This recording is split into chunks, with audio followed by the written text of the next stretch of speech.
அல்லு அர்ஜுன் கைது ஜாமீன்ல வெளிவந்தது. அதைத் தொடர்ந்து நடைபெறக்கூடிய இந்த காவல்துறை விசாரணை இது எல்லாமே அடுத்தடுத்து தெலுங்கு சினிமா இண்டஸ்ட்ரியிலே ஒரு மிகப்பெரிய அதிர்வலைகளை ஏற்படுத்தி இருக்கிறது. முதலமைச்சர் ரேவந்த் ரெட்டிக்கும் அல்லு அர்ஜுனுக்கும் இடையில நடக்கக்கூடிய அந்த பனிப்போர் பல்வேறு தரப்பிலிருந்து எழுந்திருக்கக்கூடிய அழுத்தங்களா, அல்லது இதற்கு பின்னால் இருக்கக்கூடிய காரணங்கள் என்ன, ஏன் அல்லு அர்ஜுன் டார்கெட் பண்ணப்படுகிறார் என்பன போன்ற பல விஷயங்களை நம்மோடு பேசுறதுக்காக தயாரிப்பாளரும் விநியோகஸ்தருமான திரு தனஞ்சயன் அவர்கள் நம்மோடு இணைந்திருக்கிறார். அவரோடு பேசலாம். சார் வணக்கம். வணக்கம் மேடம். அல்லு அர்ஜுனோட இந்த கைது புஷ்பா 2 விவகாரம் அப்படிங்கறத நீங்க எப்படி பார்க்கறீங்க? இந்த தமிழ் இண்டஸ்ட்ரியில இருந்து இருக்கக்கூடிய ஒரு நபரா? எனக்கு என்னமோ இது ஒரு ஒரு அக்ரெசிவான ஒரு ஆக்ஷன் நடந்துட்டு இருக்கு. இப்போ ஒரு ஆக்டர் மேல அவர் ஒரு படத்துக்கு அட்டெண்ட் பண்ணியிருக்காரு, ஒரு ப்ரொமோஷன் அட்டெண்ட் பண்ணியிருக்காரு. இது பல நடிகர்கள் பாத்தீங்கன்னா நம்ம தமிழ் சினிமாவில் நடந்துட்டு இருக்கு. காலையில ஏர்லி மார்னிங் ஷோக்கு 5 மணி காட்சிகளுக்கு நிறைய நடிகர்கள் நீங்க பார்த்திருப்பீங்க. தனுஷ் சார்ல ஆரம்பிச்சு சிவகார்த்திகேயன் அவர்கள் நிறைய நடிகர்கள் முதல் காட்சிக்கு இங்க பக்கத்துல இருக்கிற ஒரு ரோகிணி காம்ப்ளெக்ஸ் வருவாங்க. பெரிய கூட்டம் வரும். இப்படி எல்லாம் நிறைய நடந்துதான் இருக்கு. இது காலங்காலமா பல சினிமா இண்டஸ்ட்ரியில் நடக்கிற ஒரு நிகழ்வு தானே தவிர இது புதுசா அல்லு அர்ஜுன் மட்டும் அவருடைய படத்துக்காக பண்ண மாதிரிலாம் எதுவுமே இல்லை. இப்போ பல ப்ரூஃப கொண்டு வராங்க. நாங்க ஏற்கனவே உங்களுக்கு மார்னிங் கொடுத்தோம், இந்த மாதிரி திரையரங்கு வரக்கூடாது அப்படின்லாம் அவங்க ஜஸ்டிபிகேஷன் கொடுத்தாலும் இந்த நடவடிக்கைகள் எல்லாமே எனக்கு ஒரு எக்ஸ்ட்ரீம் ரியாக்ஷனா தெரியுது. ஒரு துக்ககரமான நிகழ்வு நடந்துருச்சு. இந்த நிகழ்வு தவிர்க்கப்பட வேண்டிய ஒரு விஷயம். அதுல எந்த மாறுபட்ட கருத்தும் யாருக்கும் இல்ல. இந்த மாதிரி ஒரு ஃபேன்ஸ் ஒரு ஃபேமிலியே ஃபேனா இருந்து இந்த படத்தை முதல் நாள் முதல் காட்சி, அதுவும் பிரீமியம் டிக்கெட் கொடுத்து, பெரிய டிக்கெட், அதாவது 1000 ரூபாய் டிக்கெட் கொடுத்து பாக்குறாங்கன்னா எவ்வளவு ஒரு தீவிரமான ரசிகர்களா இருப்பாங்க பாருங்க. அல்லு அர்ஜுனுக்கும் அந்த புஷ்பா 2 படத்துக்கும் அவ்வளவு தீவிரமான ரசிகர்களா இருந்தாதான் அந்த ஃபேமிலியே திரையரங்கு வரும். இந்த மாதிரி ஃபேன் ஷோக்கு எல்லாம் பாத்தீங்கன்னா நார்மலா ஃபேன்ஸ் மட்டும் தான் வருவாங்க. ஃபேன்ஸ் தான் நான் சொல்றது ஒரு யூத் எல்லாம் வருவாங்க. இது ஃபேமிலியா இருக்கிறவங்க இல்ல ஒரு கொஞ்சம் கொஞ்சம் வயசு அதிகமானவங்க எல்லாம் வரவே மாட்டாங்க. ஏன்னா இது ஒரு நெருக்கடியான ஒரு சூழல் இருக்கும். நம்ம அங்க போய் ரிஸ்க் எடுக்கணும் தான் நினைப்பாங்க. இப்படி ஒரு ஃபேமிலியே வந்திருக்குன்னா அப்ப எந்த அளவு அவங்களுக்கு அல்லு அர்ஜுன் மேலேயும் அந்த படத்து மேலேயும் எதிர்பார்ப்பு இருந்திருக்கும். அவர் பார்க்கணுன்ற ஆர்வத்துல வந்திருக்கலாம். சோ இது ஏதோ ஒரு தவிர்க்கப்பட வேண்டிய ஒரு சம்பவம் நடந்துருச்சு. தவிர்க்கப்பட வேண்டிய சம்பவம் இது மாதிரிலாம் நடக்கவே கூடாது. நடந்துடுச்சுன்னா அதுக்கான காரண காரியங்களை எடுத்துட்டு அதை எப்படி இனிமே நடக்காம பண்றதுக்கு அதை ஏற்கனவே சீஃப் மினிஸ்டர் அனௌன்ஸ் பண்ணியிருக்காரு. இனிமே பெனிஃபிட் ஷோ எல்லாம் வைக்க போறது இல்ல, முதல் நாள் நைட் இந்த மாதிரி ஷோ எல்லாம் அலோ பண்ண மாட்டோம், ஆக்டர் உள்ள வர மாதிரி அலோ பண்ண மாட்டோம், டிக்கெட் பிரைஸ் இது மாதிரி கொடுக்க மாட்டோம். இந்த மாதிரி ஏற்பாடுகளும் இந்த மாதிரி ஸ்ட்ரிக்டான கண்டிஷன்ஸ் எல்லாம் ஓகே என்ன பொறுத்தவரைக்கும். ஆனா தனிப்பட்ட முறையில அல்லு அர்ஜுனை டார்கெட் பண்ணி அவருக்கு மேல இவ்வளவு கேஸ் எல்லாம் ஃபைல் பண்ணி அவர் இன்வெஸ்டிகேஷன் கூட்டு போறது, அவருக்கு பெயில் கிடைச்ச பிறகு அவர் நைட் அங்க தங்க வச்சுட்டு மறுநாள் கால் அனுப்புறது, இப்ப திருப்பி ஒரு இன்வெஸ்டிகேஷன் பண்றதெல்லாம் என்ன பொறுத்தவரையும் சினிமா இண்டஸ்ட்ரி சார்ந்தவனா மட்டும் இல்ல, ஒரு தனிப்பட்ட நபராவே ஒரு எக்ஸ்ட்ரீம் ரியாக்ஷனா பாக்குறேன். இது ஏதோ ஒரு காரணம் இருக்கு, இவரை டார்கெட் பண்றாங்களோ, என்ன எதுக்காக இவரை தனிப்பட்ட முறையில இவரை காயப்படுத்த நினைக்கிறாங்க அப்படின்னு எனக்கு தெரியல. தனிப்பட்ட முறையில் இருக்கக்கூடிய விஷயங்களை தான் அவங்க பேக் எண்ட்ல இருக்கக்கூடிய அவங்க 2 பேருக்குமான ஒரு பனிப்போர் அப்படிங்கிற மாதிரி குறிப்பிட்டு சொல்றாங்க. வேற ரேவந்த் ரெட்டி சிஎம்க்கும் சரி, அல்லு அர்ஜுனுக்கும் சரி. ஸோ இது சினிமா இண்டஸ்ட்ரியில இருக்கிறவங்களுக்கு என்ன மாதிரியான ஒரு பாதிப்பை கொடுக்கும்னு நினைக்கிறீங்க? சினிமா இண்டஸ்ட்ரியில இருக்கிறவங்களுக்கு பாதிப்பெல்லாம் எனக்கு தெரியல. என்னன்னா இது ஒரு வார்னிங்கா இருக்கும். சினிமா இண்டஸ்ட்ரியில இருக்கிற எல்லாருமே என்னன்னா இனிமே இந்த மாதிரி விஷயத்துக்கெல்லாம் முன் வரவே மாட்டாங்க. ஐயோ என்னால ஏர்லி மார்னிங் ஷோவோ இல்ல முதல் நாள் நைட்டு ப்ரிவியூ ஷோ இந்த மாதிரி எல்லாம் கூப்பிட்டீங்கன்னா நான் வரல, நான் தனியா ப்ரிவியூ தியேட்டர்ல பாத்துக்கிறேன், என்ன இப்படி எல்லாம் கூட்டு வராதீங்க, ப்ரொசெஷன் பண்ணி என்ன கூட்டு போயிட்டு. நடந்த விஷயமே பாத்தீங்கன்னா அந்த சந்தியா தியேட்டர் முன்னாடி ஒரு ப்ரொசெஷனா ஒரு கார்ல வந்திருக்காரு. கார்ல அது பிறகு தியேட்டர் உள்ள போய் படம் பார்த்திருக்காரு. இப்ப இந்த நிகழ்வு எல்லாம் இனிமே நடக்காது. தெலுங்கு சினிமால இருக்கிற முக்கியமான ஹீரோக்கள் எல்லாம் சொல்லுவாங்க, நாங்க வரவே மாட்டோம், அந்த பக்கமே வரல, நாங்க தனியா பாத்துக்கணும்னு சொல்லுவாங்க. சோ அப்போ ரசிகர்களுக்கு இதுவரையும் ஒரு ஹீரோ படம் வரும்போது அவர் அந்த ஃபர்ஸ்ட் டே ஃபர்ஸ்ட் காட்சியில அவர் பாக்குற வாய்ப்பு எல்லாம் இனிமே கிடைக்காது. அது பரவாயில்ல, படத்தை பார்த்தா போறோம் ரசிகர்கள். இந்த மாதிரி கூட்டத்துல மிதிப்பட்டு அடிபட்டு உயிரை விடுறதெல்லாம் அவசியமே கிடையாது. என்ன பொறுத்தவரைக்கும் திரைப்படம் என்பது ஒரு மினிமமா 8 வாரம் 10 வாரம் போகக்கூடிய விஷயம் தான். இதுக்கு அவசரப்பட்டு முதல் நாள் காட்சிக்கு இவ்வளவு காசு கொடுத்து பார்க்கணும்னு அவசியம் இல்ல. இப்படி ஒரு ஒரு ஒரு சங்கடமான சூழ்நிலை போய் ஒரு படத்தை பார்க்கணும்னு அவசியமும் என்ன பொறுத்தவரைக்கும் ஆடியன்ஸ்க்கு கிடையாது. சோ அப்படி ஒரு மாறுதல் இப்ப வந்துடும். இனிமே அந்த மாதிரி ஷோவும் இருக்காது, நடிகர்களும் வரமாட்டாங்க. இதுதான் நடிகர்கள் மத்தியில் இருக்கிற ஒரு டிஷ்னா இருக்கும். ஆனா இது ஒரு அரசியலா ஒரு கான்ஃபிளிக்ட் உருவாகும் போது சினிமா இண்டஸ்ட்ரிக்காரங்க அதிகமா இன்வால்வ் பண்ண முடியாது, சப்போர்ட்டும் பண்ண முடியாது. அவங்கள பொறுத்தவரைக்கும் என்னன்னா இது ஏதோ ஒரு தப்பா போயிட்டு இருக்கு, இதுல போய் நம்ம உள்ள வர வேண்டாம் அப்படின்னு தான் ஒதுங்கி இருப்பாங்க. இது அவங்களுக்குள்ள இருக்கிற அந்த பிரச்சனை லீகலா போய் சட்ட ரீதியில அதுக்கான தீர்வு எல்லாம் வரும் தான் நான் எதிர்பார்க்கிறேன். இப்போ இதே விஷயம் வந்து தமிழ் திரை உலகில் நடந்திருந்தது அப்படின்னா இந்த அளவுக்கு வந்து ஒரு, ஏன்னா நீங்க குறிப்பிட்டு சொன்னீங்க ரசிகர்கள் வந்து ஃபேமிலியோட வந்து பார்த்துருக்காங்க, அப்போ அந்த ஃபேன் பேஸ் அப்படிங்கிறது வந்து ஒரு ஸ்டார் வர்ஷிப் அப்படிங்கிற மனநிலையிலேருந்து நடந்திருக்கா? கண்டிப்பா. ஒரு ஸ்டார் வொர்ஷிப் தான். நீங்க சொல்றது தான் ரைட். அதாவது ஒரு ஃபேமிலியே வந்திருக்கு பாருங்களேன். குழந்தைகள கூட்டிட்டு ஒரு அம்மா வந்திருக்காங்க. இது வந்து என்ன பொறுத்தவரையும் தவிர்க்கப்பட வேண்டிய ஒரு விஷயமா நான் பார்க்கிறேன். அதுவும் இவ்ளோ கூட்டமா இருக்கிற ஒரு நெருக்கடியான, நெரிசல் நிறைந்த இடம் அது. அந்த இடம் வந்து சிந்தியா தியேட்டர் நான் வந்து போயிருக்கேன். நான் படங்கள்லாம் பார்த்திருக்கேன். நான் ஹைதராபாத்ல வாழ்ந்திருக்கேன். சோ அதனால எனக்கு தெரியும். அந்த இடம் வந்து ரொம்ப நெருக்கடியான ஒரு இடம் அது. அங்க வந்து பல்லாயிரக்கணக்கான பேர் வர முடியாது அந்த இடத்துல. ஒரு மேக்ஸிமம் போனா ஒரு 1000 பேர் வந்தாலே கூட்டமா இருக்கும். அப்படி ஒரு அல்லு அர்ஜுன் வர்றாருன்னா மிகப்பெரிய லெவல்ல வந்து கூட்டம் வந்துட்டு இருக்கும். அப்ப அந்த நெரிசல்ல அவங்க விழுந்திருக்காங்க. அவங்க வந்து உயிரே விட்டுருக்காங்க. சோ இது வந்து கண்டிப்பா இதெல்லாம் வந்து விட்டே இருக்கக்கூடாது. இந்த மாரி ஒரு சூழ்நிலை வந்தே இருக்கக்கூடாது. இதுக்கு வந்து நான் வந்து கண்டிப்பா திரையரங்கு உரிமையாளருக்கு சொல்லுவேன். நீங்க வந்து இப்படி ஒரு ஹைப் இருக்கிற ஒரு படத்துக்கு இந்த நிகழ்வு ஏன் வைக்கணும்? இத வைக்காமயே தவிர்த்திருக்கலாம். பர்மிஷனுக்கு அப்ளை பண்ணியிருக்காங்கன்னு அவங்க சொல்றாங்க. ம். இவங்க பர்மிஷனும் குடுத்திருக்காங்கன்னு தான் சொல்றாங்க. ஆனா என்ன பொறுத்தவரைக்கும் திரையரங்கு இந்த தேவையில்லாத ஒரு ரிஸ்க் எடுத்துட்டாங்களோ, இது மாரி ஒரு ரிஸ்க் வந்து அவங்கள எதிர்பார்த்திருக்க மாட்டாங்க. அவங்களும் என்ன நினைச்சிருப்பாங்க, ஃபேன்ஸ் தான் வருவாங்கன்னு நினைச்சிருப்பாங்க. ஒரு ஃபேமிலி வரும்லாம் அவங்க எதிர்பார்த்திருக்க மாட்டாங்க. லேடி ஆடியன்ஸ் அவங்கலாம் வந்து இந்த மாரி ஃபேன் காட்சிக்கு வந்துருவாங்கன்னு எதிர்பார்த்திருக்க மாட்டாங்க. அதுவும் ஸ்பெஷலி வென் அல்லு அர்ஜுன் வரப்போறாருன்னு ஒரு எல்லாருக்குமே தெரியும். ஃபர்ஸ்ட் டே ஃபர்ஸ்ட் ஷோ வருவாருன்னு தெரியும். அப்படி இருக்கும்போது நெரிசல் இருக்கும்னு எதிர்பார்க்கும்போது இத அவாய்ட் பண்ணியிருக்கலாம். இப்படி எல்லா தரப்புலயும் ஏதோ ஒரு நம்பகத்தன்மை இருந்திருக்கு. ஒண்ணும் நடக்காது, ஒண்ணும் பிரச்சனை வராது. அ அவர் பாட்டுக்கு உள்ள வந்துருவாரு. கார்ல உள்ள வந்துருவாரு. நம்ம பவுன்சர்ஸ்லாம் அரேஞ்ச் பண்ணிட்டோம். நேரா உள்ள வந்து உட்கார்ந்துட போறாரு அப்படின்னு இவங்க நினைச்சிருக்கலாம். ஆனா அத தாண்டி பல விஷயங்கள் நடந்திருக்கு. உயிர் சேதம் நடந்திருக்கு. சோ ஒரு அரசு சம்பந்தப்பட்ட டிசிஷன்ஸ்லாம் நான் வரவேற்கிறேன். அவங்க வந்து ஸ்ட்ரிக்ட்டான டிசிஷன் எடுத்திருக்காங்க. நான் ஏற்கனவே சொன்ன மாரி. இதெல்லாம் ஓகே. ஆனா இத நிறுத்திட்டு அவங்க வந்து தயாரிப்பாளர் தரப்புல ரூ. 50,00,000 காம்பன்சேஷன் குடுக்குறேன்னு சொல்லியிருக்காங்க. ரூ. 25,00,000 அல்லு அர்ஜுன் அவர்களுக்கு குடுத்திருக்கேன்னு ஆமா. ஆல்ரெடி குடுத்துட்டாரு. இப்போ இது தாண்டி அந்த ஃபேமிலி என்ன எதிர்பார்க்கறாங்கன்னு நம்ம கேட்கணும். அந்த ஃபேமிலி பொறுத்தவரையும் நாங்க எதுவும் கம்ப்ளைண்ட் இல்ல அப்படின்னு சொல்லிட்டு நாங்க இத வந்து கடந்து போறோம். எங்க வாழ்க்கையில நடந்த ஒரு ஒரு என்ன சொல்றது அன்பார்ச்சுனேட் நிகழ்வு அப்படின்னு அவங்க கடந்து போயிட்டாங்கன்னா, அதோட இந்த விஷயத்த முடிக்கணும் தான் தவிர, இத வளர்த்துட்டே இருக்க மாரி தான் எனக்கு தோணுது. வளர்த்துட்டே இருக்காங்கன்னா, ஒரு இன்வெஸ்டிகேஷன் கூப்பிடுறதும் என்னமோ பெரிய கிரைம் நடந்த மாரி பார்க்குறாங்க. இது கிரைமே கிடையாது. இது ஒரு ஆக்சிடென்ட். இந்த ஆக்சிடென்ட்ட வந்து நீங்க வந்து இவ்ளோ பெருசா இன்வெஸ்டிகேஷன் பண்ணி அவர கூப்பிட்டு வச்சு, நீங்க எதுக்கு உள்ள வந்தீங்க?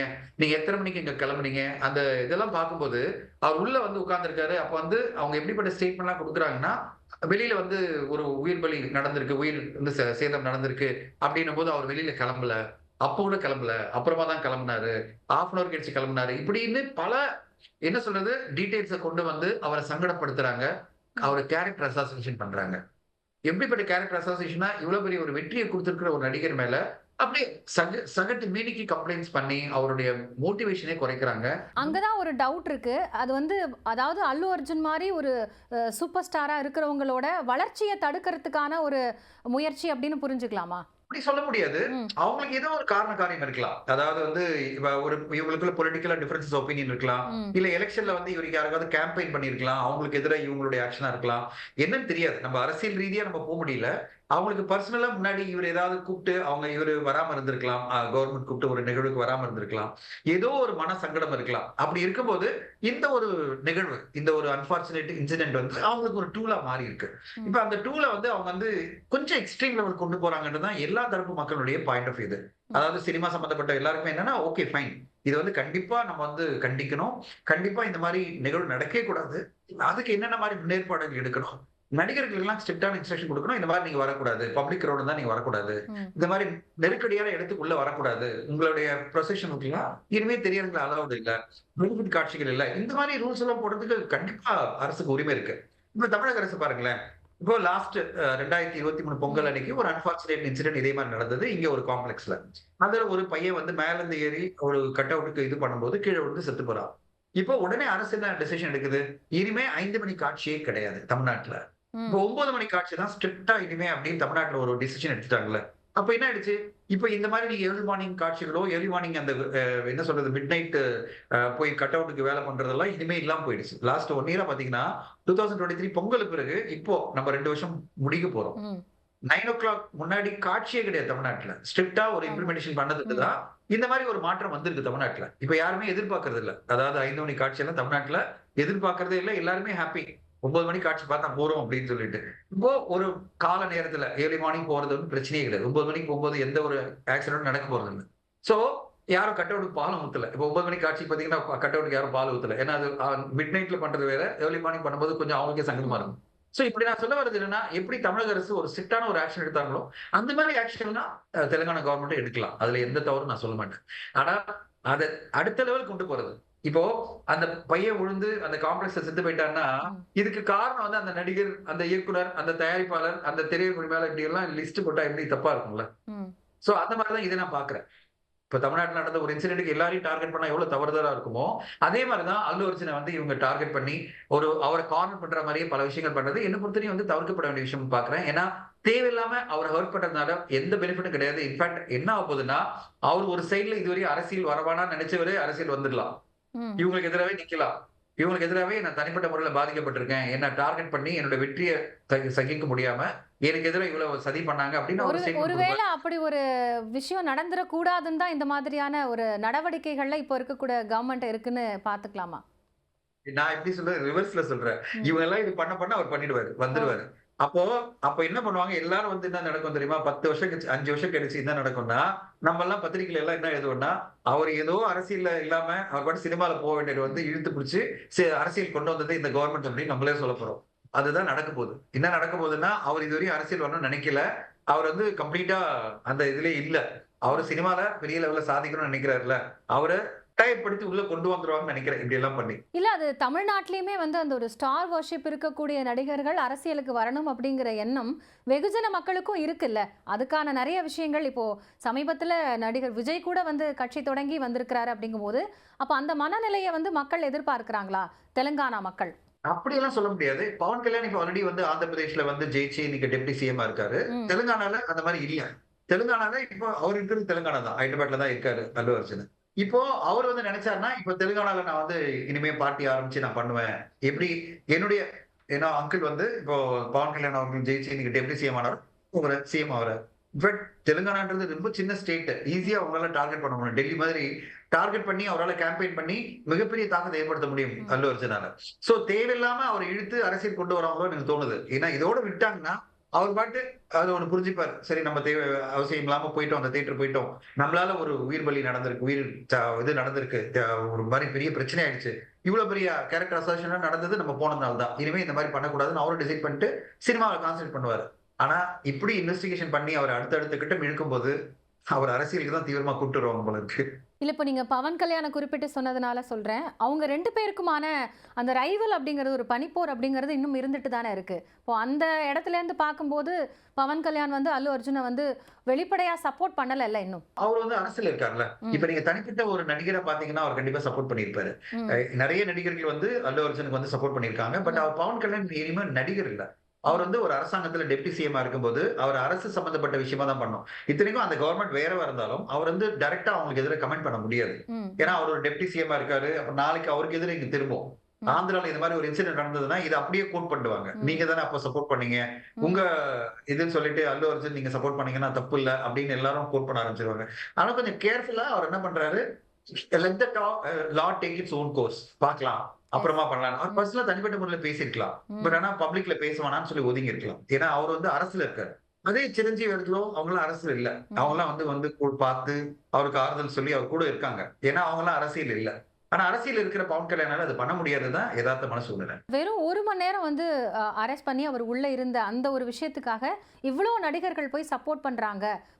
அப்ப தெலுங்கானாவோட அந்த சினிமா இண்டஸ்ட்ரி அப்படிங்கிறதே வந்து ஏன் இப்படி நடிகர்களோட கையில வந்து சிக்கியிருக்குங்கிற ஒரு கருத்தை ரேவந்த் ரெட்டி சட்டப்பேரவையிலே சொல்றாரு. ஸோ அரசியல் ரீதியா நம்ம இதை பார்க்க வேணான்னு தள்ளி வச்சாலுமே இந்த இன்சிடென்ட் நடந்ததுக்கு அப்புறம் தான் வந்து அடுத்தடுத்த ஆக்ஷன்ஸ் வந்து அதிகமாகுது அப்படிங்கிறத அங்க இருக்கக்கூடிய ஜேர்னலிஸ்ட் எல்லாம் எழுதுறாங்க. ஸோ அப்படி பார்க்கும்பொழுது வந்து நீங்க குறிப்பிட்ட மாதிரி அவர் ஒதுங்கி இருந்தாலும் அவரை வர வைக்கிறதுக்கான ஒரு முயற்சியா? நீங்க ஒண்ணு புரிஞ்சுக்கணும். இங்க தமிழ் சினிமா வேற, தெலுங்கு சினிமா வேற. ம். நீங்க பாத்தீங்கன்னா, தெலுங்கு சினிமா பொறுத்தவரையும் ஒரு 5 ஃபேமிலிக்கு தான் மிக பெருசா சினிமா இண்டஸ்ட்ரி கண்ட்ரோல் பண்றாங்க. எக்ஸாக்ட்லி. அவங்க கையில தான் இருக்கு சினிமா. நீங்க 5 ஃபேமிலி உங்களுக்கு தெரியும். அதாவது சிரஞ்சீவி சார் ஃபேமிலி ஒரு சைடுனா, கீதா ஆர்ட்ஸ் ஃபேமிலி ஒண்ணு இருக்கு. அதுக்கு பிறகு வந்து நாகார்ஜுனா சார் ஃபேமிலி ஒண்ணு இருக்கு. அப்படின்னு 5 ஃபேமிலிகள். அப்புறம் டுகபட்டி ஃபேமிலி. அதாவது வெங்கடேஷ் சார், ம். அப்புறம் ராணா துகபட்டி அந்த ஃபேமிலி இருக்கு. இப்படி இந்த 5 ஃபேமிலிகள் கண்ட்ரோல்ல தான். அப்புறம் வந்து தில்ராஜு சார் வந்து ஒரு பெரிய குரூப் இருக்கு. அப்புறம் ஏசியன் சினிமா. இப்படி ஒரு 5 குரூப் வந்து மிகப்பெரிய லெவல்ல இண்டஸ்ட்ரியை கண்ட்ரோல் பண்றாங்க. ம். தமிழ் சினிமால அப்படி இந்த குரூப் எல்லாம் கிடையவே கிடையாது. தமிழ் சினிமால பாத்தீங்கன்னா எல்லாம் இண்டிபெண்டன்ட் ப்ரொடியூசர்ஸ் தான். இங்க எல்லாமே இண்டிபெண்டன்ட் ப்ரொடியூசர்ஸ், இண்டிபெண்டன்ட் ஆக்டர்ஸ் எல்லாருமே தனித்தனியா இயங்குறது தான். இங்க அந்த மாதிரி நீங்க பார்க்க முடியாது. இப்படி ஒற்றுமையா வந்து டோட்டலா ஒரு விஷயம் நடக்குது. அல்லு அர்ஜுனை வந்து போய் இதுல வைக்கிறாங்க. அவருக்கு பெயில் கிடைக்குது. ஆனாலும் வந்து ஜெயில் வந்து நிர்வாகம் மறுநாள் காலையில தான் வெளியிடுறாங்கன்னா, மறுநாள் அவர் வரும்போது எல்லாரும் போய் அவர் ரிசீவ் பண்றதுக்கு காரணம் என்னன்னா, ஒரு ஃபேமிலிக்குள்ளே நடக்கிற விஷயம். ம். இப்போ சிரஞ்சீவி சார் ஃபேமிலி பாத்தீங்கன்னா 12 ஹீரோ இருக்காங்க. இப்ப எல்லா ஹீரோவும் வந்துருவாங்கல்ல. இப்ப அதே மாரி அடுத்த ஃபேமிலில அவங்களோட ரிலேட்டடா ஃபேமிலி இருக்கு. சிரஞ்சீவி சார் ஃபேமிலியோட ரிலேட்டடா இன்னொரு ஃபேமிலி இருக்கு. இப்ப அந்த ஃபேமிலி நடிகர்லாம் வந்துருவாங்க. இப்படி அவங்களுக்குள்ள இருக்கிற அந்த அன்னோன்யம் வந்து ரொம்ப பெருசு. எல்லாமே ஃபேமிலிக்குள்ளேயே நெறைய சொந்த பந்தங்கள் இருக்கு, ரிலேஷன்ஷிப் இருக்கு. அடுத்தது விட்டு குடுக்க மாட்டாங்க. அவங்க எல்லாருமே ஃபேமிலிக்குள்ளேயே இந்த சினிமா இண்டஸ்ட்ரி இருக்கிறத விட்டு அவங்க யாரும் விட்டு குடுக்க மாட்டாங்க.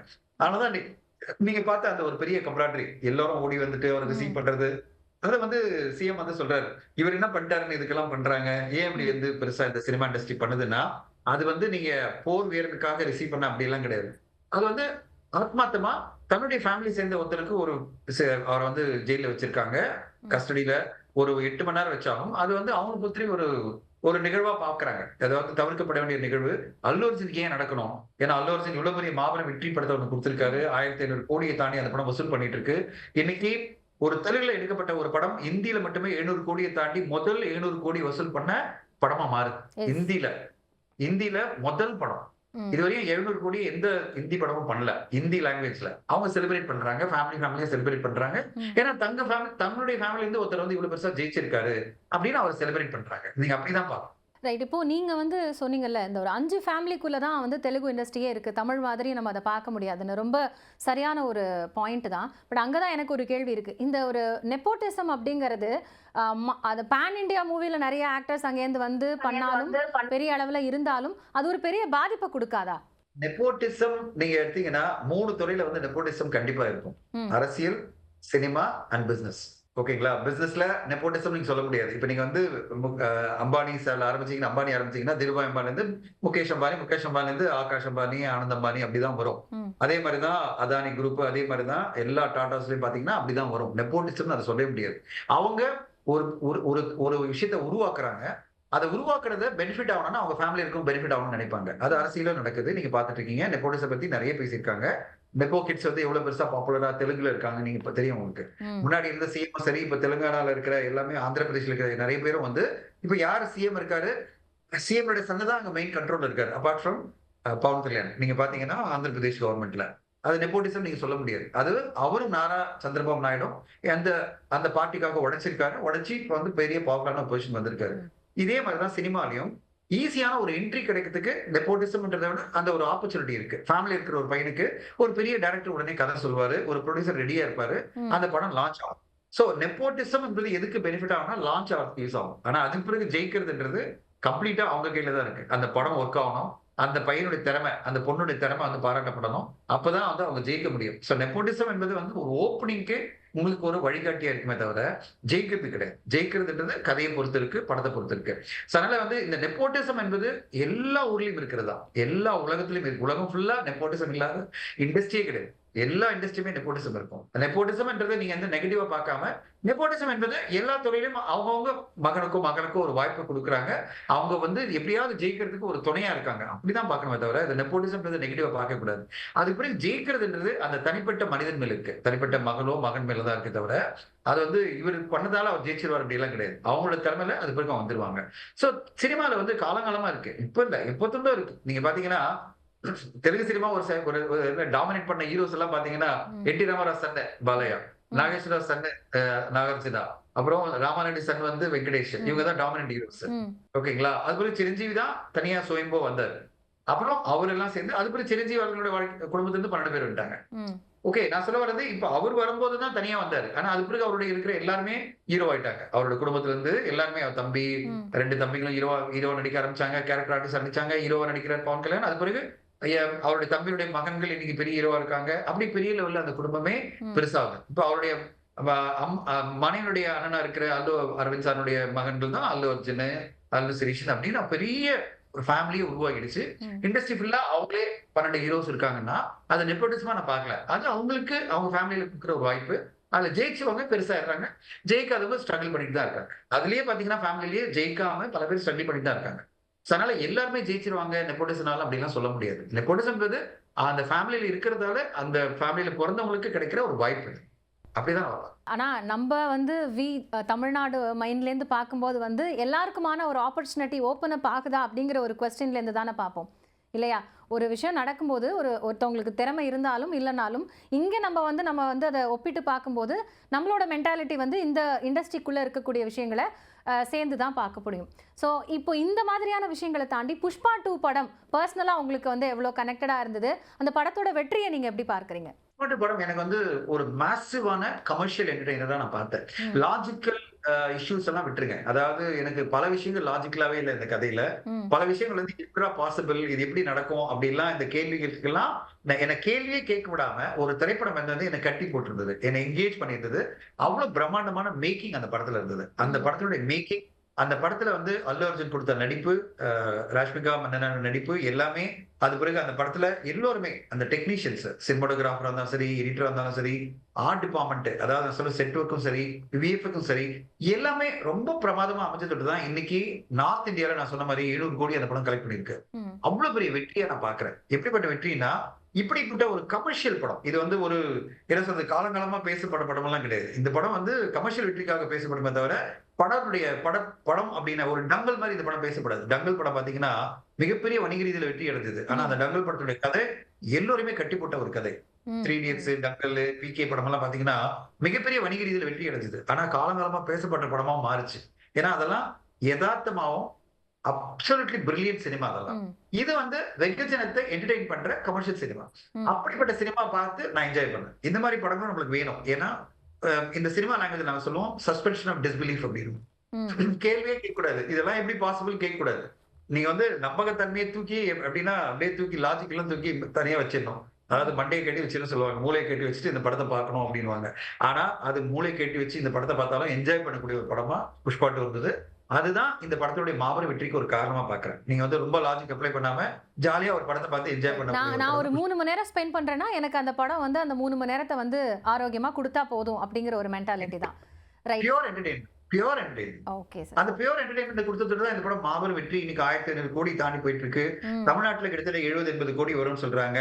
சோ ஓவராலாவே இந்த அளவு டர்ன் ஓவர் அப்படி பண்றதெல்லாம் வந்து அவ்வளவு ஈஸி கிடையாதுங்க. நம்ம தமிழ் சினிமால நீங்க எப்படி பார்க்கணும்னா, ம். கான்டெக்ஸ்டா இன்னைக்கு வரையும் நம்ம ஸ்ட்ரகிள் பண்ணிட்டு இருக்கோம் தமிழ் சினிமால. ஒரு 1000 கோடி படம் வராதா அப்படின்னு. எஸ்.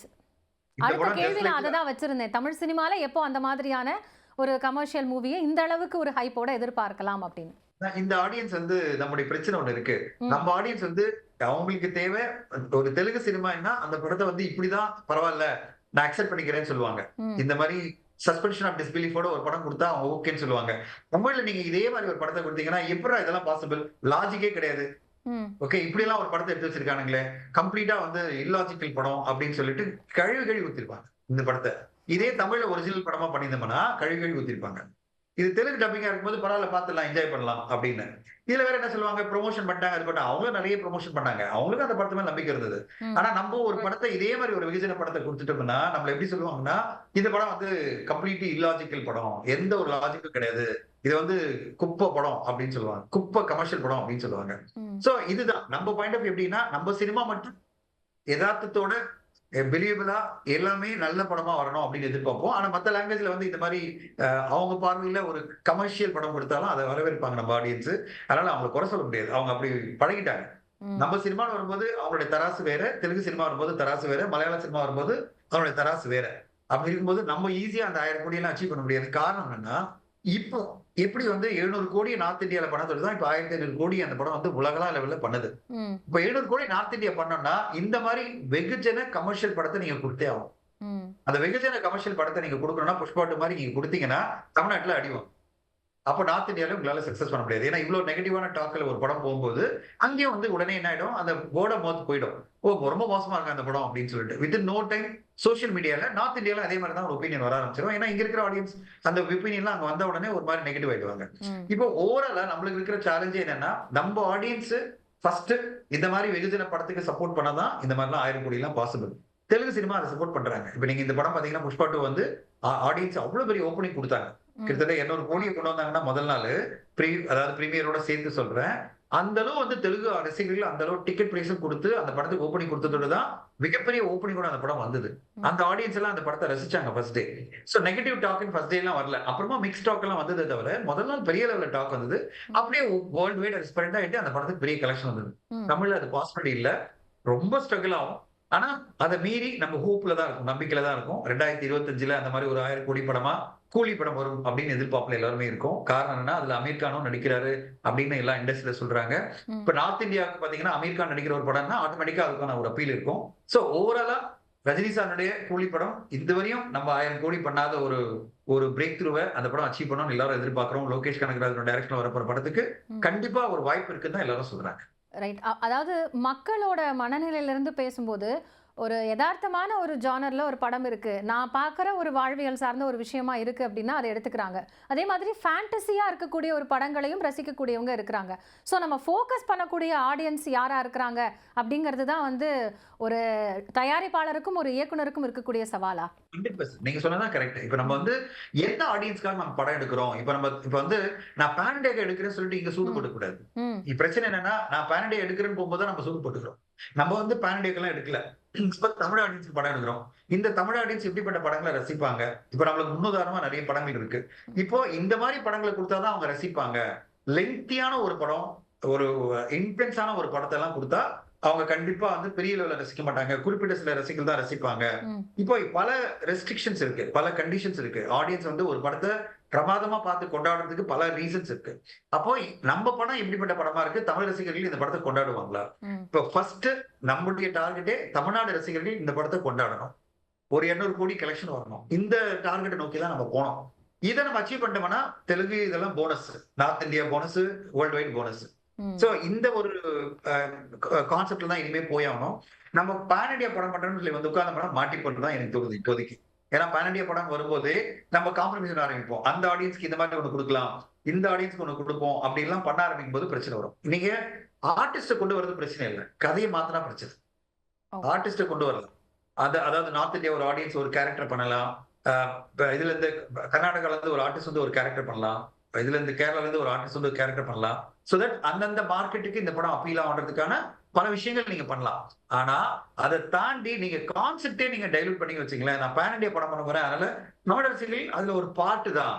அப்ப நான் வந்து நார்த் இந்தியா மார்க்கெட்டுக்காக ஒரு படம் பண்ண போறேன்னா அதுக்கு பெட்டர் ஹிந்தி படம் பண்ணிட்டு போயிடலாம். இங்க பண்ணக்கூடாது.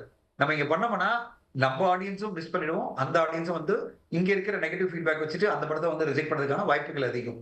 So we have to be very very careful. நம்ம தமிழ் படம் தான் எடுக்கிறோம்னா நம்முடைய ரசிகர்கள் என்ன எதிர்பார்க்கறாங்களோ அதை கொடுத்துட்டா நமக்கு பெட்டரா. ரொம்ப நன்றி சார். இணைப்பில் வந்து நிறைய கருத்துக்களை இந்த விஷயம் மட்டும் இல்லாமல் தமிழ் இண்டஸ்ட்ரி சார்ந்தும் சொல்லியிருக்கீங்க. நீங்கள் சொன்ன மாதிரி கூலி படம் விரைவில் வந்து அந்த 1000 கோடியை அச்சீவ் பண்ணி தமிழ் சினிமாவில் ரஜினி மூலமாக ஒரு ஆச்சரியம் நிகழும் அப்படின்னு எதிர்பார்க்கலாம். இணைப்பில் வந்து உங்களுடைய கருத்துக்களை பகிர்ந்து கொண்டமைக்காக மிக்க நன்றி. Thank you so much. Thank you. நன்றி. மேலும் ஒரு நிகழ்ச்சியில் சந்திக்கலாம். இணைந்திருங்கள். இது நியூஸ் 18 தமிழ்நாடு.